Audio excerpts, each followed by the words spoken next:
ข้อคิดจากหนังสือเคล็ดลับเศรษฐีเท่าสอนวิธีรวย 1. ความมั่นคงในใจสำคัญกว่าความมั่นคงในทรัพย์สินการสร้างความมั่นคงที่แท้จริงเริ่มต้นจากความคิดและจิตใจที่แน่วแน่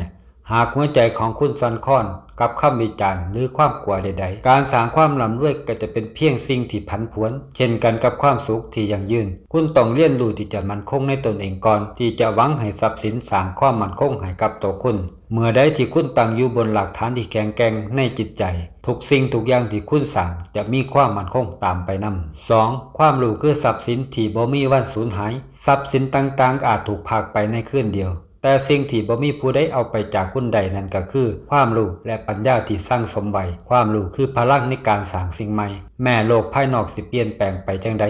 คนที่มีความรู้ย่อมมีความสามารถในการปรับตัวความมั่นคงที่ยั่งยืนจึงอยู่ในตัวคุณบ่แม่นในวัตถุที่คุณครอบครองยิ่งเรียนรู้ยิ่งมีความสามารถในการสร้างความมั่นคงใหม่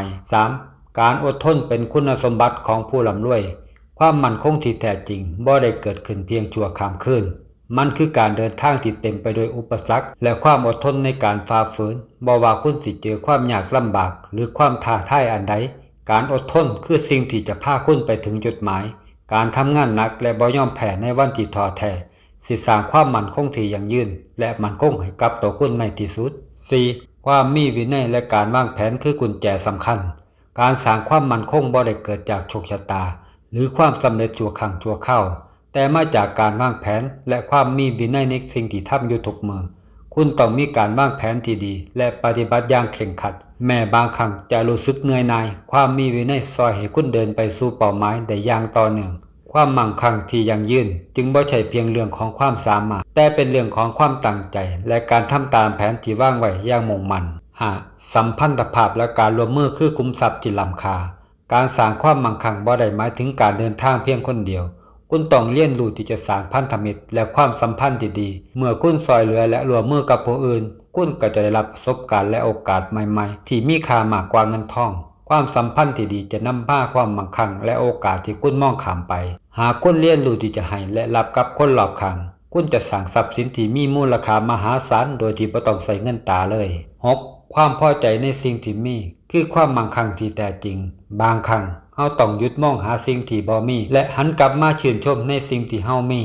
การแสวงหาความมั่งคั่งที่แท้จริงบ่ได้หมายถึงการสะสมทรัพย์สินบ่รู้จบแต่คือการหาความสุขจากสิ่งที่อยู่รอบตัวแม้จะเป็นเพียงสิ่งเล็กๆก็สามารถเฮ็ดให้คุณรู้สึกมั่งคั่งได้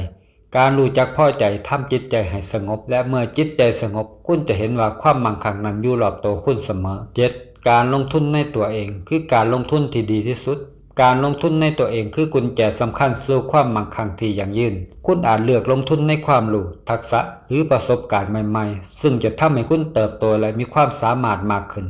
บ่มีการลงทุนใดที่จะให้ผลตอบแทนสูงไปกว่าการพัฒนาตัวเอง